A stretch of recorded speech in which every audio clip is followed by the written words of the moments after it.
Sahabat GKI Sudirman yang kekasih dalam Tuhan, selamat pagi. Senang sekali dapat berjumpa kembali dalam doa pagi GKI Sudirman. Doa dan harapan saya, semoga kita semua dalam keadaan baik, sehat, hidup bahagia, diberkati Tuhan. Sebelum kita membaca firman Tuhan dan merenungkannya, mari kita siapkan hati dan mohon kuasa Roh Kudus untuk menolong kita. Bapa Surgawi, Bapa dalam nama Tuhan Yesus, kami bersyukur atas penyertaan dan perlindungan Tuhan sepanjang malam hingga pagi hari ini. Kami boleh bangun dengan tubuh yang sehat karena anugerah Tuhan. Kami percaya Tuhan punya rencana yang baik untuk kehidupan kami. Sebelum kami mulai kegiatan kami hari ini, kami rindu diperlengkapi dengan firman-Mu. Untuk itu, urapi kami dengan Roh Kudus agar kami dapat mengerti dan taat melakukan setiap kehendak-Mu. Dalam Kristus kami berdoa. Amin. Bacaan pertama pagi hari ini dari 1 Raja-Raja pasal 21 ayat 20 sampai 29. Demikian. Kata Ahab kepada Elia, "Jadi aku sudah kau dapati, hai musuhku?" Jawabnya, "Memang aku mendapati engkau, karena engkau sudah memperbudak dirimu dengan melakukan yang jahat di mata Tuhan. Sesungguhnya aku akan mendatangkan malapetaka kepadamu. Aku akan menyapu habis engkau, melenyapkan setiap laki-laki dari keluarga Ahab, baik yang terikat ataupun yang bebas di Israel. Aku akan memperlakukan keluargamu sama seperti keluarga Yerobiam bin Nebat dan keluarga Baesa bin Ahia, karena engkau membangkitkan murkaku dan karena engkau mengakibatkan orang Israel berbuat dosa pula." Tuhan juga telah berfirman mengenai Isabel. Anjing-anjing akan memakan Isabel di tembok luar Yisrael. Siapa saja dari keluarga Ahab yang mati di kota akan dimakan anjing, dan yang mati di padang akan dimakan burung di udara. Sesungguhnya tidak pernah ada orang seperti Ahab yang memperbudak diri dengan melakukan yang jahat di mata Tuhan, karena ia telah dihasut oleh Isabel istrinya. Bahkan ia telah bertindak sangat menjijikkan dengan mengikuti berhala-berhala, sama seperti yang dilakukan oleh orang Amori yang telah dihalau Tuhan dari hadapan orang Israel. Mendengar perkataan itu, Ahab mengoyak pakaiannya, mengenakan kain kabung pada tubuhnya, dan berpuasa. Ia tidur dengan memakai kain kabung dan berjalan lunglai. Lalu datanglah firman Tuhan kepada Elia, orang Tisbe itu. Sudahkah kau lihat betapa Ahab merendahkan diri di hadapanku? Karena ia telah merendahkan diri di hadapanku, aku tidak akan mendatangkan malapetaka semasa hidupnya. Barulah pada masa anaknya, aku akan mendatangkan malapetaka atas keluarganya.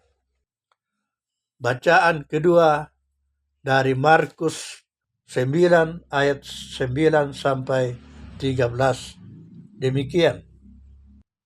Pada waktu turun dari gunung itu, Yesus memperingatkan mereka supaya jangan menceritakan kepada siapapun apa yang telah mereka lihat itu sebelum Anak Manusia bangkit dari antara orang mati. Mereka memegang peringatan itu sambil mempersoalkan di antara mereka apa yang dimaksud dengan bangkit dari antara orang mati. Lalu mereka bertanya kepadanya, mengapa ahli-ahli Taurat berkata bahwa Elia harus datang dahulu? Jawab Yesus, memang Elia datang lebih dahulu dan memulihkan segala sesuatu. Hanya bagaimanakah dengan yang ada tertulis mengenai Anak Manusia, bahwa ia harus banyak menderita dan dihina? Tetapi aku berkata kepadamu, Elia memang sudah datang, dan orang memperlakukan dia menurut kehendak mereka sesuai dengan yang ada tertulis tentang dia. Demikianlah firman Tuhan. Renungan diambil dari buku Wasiat Kekal dengan tema Sikap terhadap Kebenaran. Aku berkata kepadamu, Elia memang sudah datang, dan orang memperlakukan dia menurut kehendak mereka sesuai dengan yang tertulis tentang dia. Markus 9 ayat 13. Saudara-saudara yang dikasihi Tuhan, bagaimana kita memperlakukan orang lain dengan cara yang baik maupun buruk tidak terlepas dari pandangan dan penilaian kita terhadap orang tersebut. Para ahli Taurat percaya bahwa Elia akan datang menjelang kedatangan Mesias. Dan kepercayaan itu diwujudkan melalui kehadiran Yohanes Pembaptis. Namun Yohanes Pembaptis justru diperlakukan tidak sebagaimana mestinya. Ia menyatakan kebenaran, tetapi justru karena itulah ia harus membayar dengan nyawanya. Perlakuan terhadap orang benar seringkali sangat menyedihkan karena mereka menyatakan kebenaran, sedangkan kebenaran kerap kali tidak sesuai dengan keinginan banyak orang. Kebenaran dapat sangat mengganggu dan membangkitkan amarah karena kebenaran melucuti segala dosa, kemunafikan, dan kejahatan. Itulah yang dilakukan oleh Yohanes, sehingga ia harus menerima perlakuan yang sangat jahat. Di hadapan firman Tuhan pagi ini, kita diajak untuk merenungkan dua posisi yang berbeda. Pertama, apakah kita adalah orang yang berani menyatakan kebenaran sekalipun kita sadar akan risikonya? Kita dipanggil untuk tetap berani menyatakan kebenaran, tentu dengan cara yang sebijak mungkin, tanpa mengkhianati pesan kebenaran yang harus disampaikan. Kedua, kita juga dipanggil untuk membuka diri terhadap suara kebenaran, termasuk jika suara kebenaran itu menyinggung atau mengenai diri kita. Siapapun yang menyampaikannya, pandanglah ia sebagai utusan Tuhan yang berbicara kepada kita. Mari kita berdoa. Tuhan, ajarlah kami untuk selalu menyambut suara kebenaran dengan penuh sukacita. Amin. Mari kita berdoa. Pagi ini kami berdoa untuk saudara-saudara kami yang berulang tahun dalam minggu ini. Philip Jeremy Renata, Cilu Savana, Ivan Setiawan. Terima kasih atas pemeliharaanmu kepada saudara-saudara kami, sehingga mereka mampu melewati setahun lagi dalam keadaan sehat dan bahagia. Berkati mereka dalam menjalani kehidupan yang mereka akan hadapi ke depan. Ajar mereka untuk selalu mengandalkan Tuhan dalam menjalani hidup dan karya mereka. Berikan hikmat dan hati yang bijaksana, agar mereka selalu taat dan setia melakukan setiap kehendak-Mu. Kami juga berdoa buat saudara-saudara kami yang sakit. Ibu Lina Nur Cahyani, Bapak Yusuf Aceng, Ibu Yani, Ibu Eli Asan, Ibu Neni. Berikan kesabaran kepada mereka untuk tetap bersandar kepada-Mu, karena Engkaulah Tuhan sumber kesembuhan dan sumber kekuatan kami. Kuatkan iman mereka dalam menghadapi penderitaan sakit penyakit, sehingga mereka tetap kuat menjalani hidup yang Tuhan masih anugerahkan kepada mereka. Kami juga berdoa untuk keluarga yang merawat.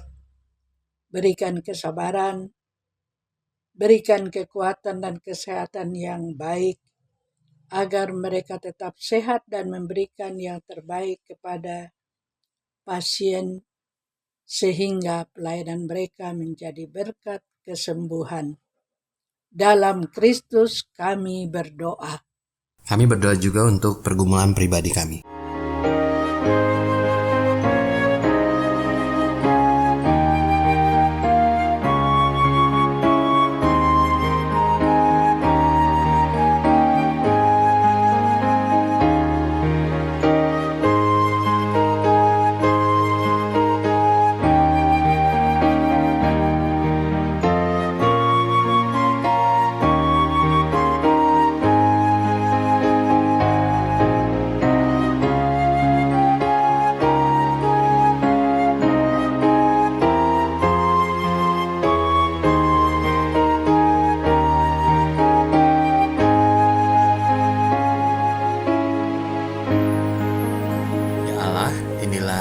Doa kami.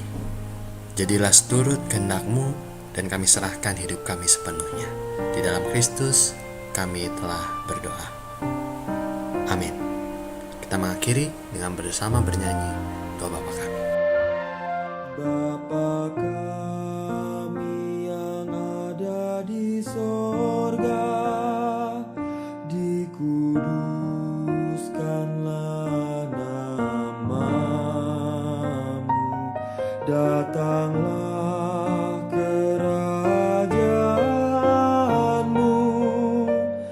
Jadilah kehendak-Mu